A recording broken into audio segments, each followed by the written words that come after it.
Hi, in today's tutorial I'm going to show you how to edit your profile on Disney Plus. And of course, first of all you need to do, just go and open the browser that you're going to use to follow this tutorial steps with. So of course, here in my case I'm actually using Brave, but of course in your case you can use any other browser, could be possibly working for you.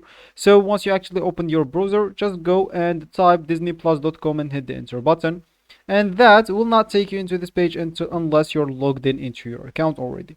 Of course, if it's your first time, they will take you into another page. From that page, you can click at sign up and create your account. You will need to provide them with your phone number and your email address, and you will need to verify them both by a code they will send you.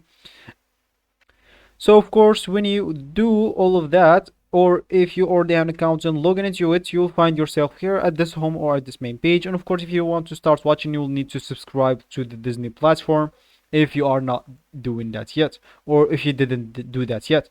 So of course, once you did that, you'll be able to watch all of those movies and series that they provide you in this platform. If you didn't find what you like here, you can just go here to the search bar at the left and start searching for what you want as well.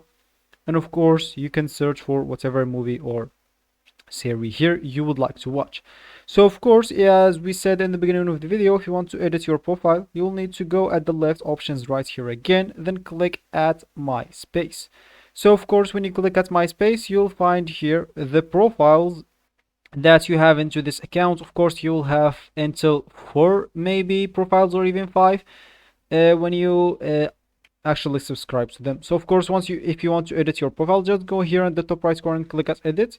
And as you can see, you can add a new profile, or you can edit this one. Of course, you'll be able just to edit the profile name and the picture. So when you finish, just click at save and continue, and you will be actually good to go. So that's all actually for this tutorial. I hope you like it. Thank you guys for watching, and goodbye.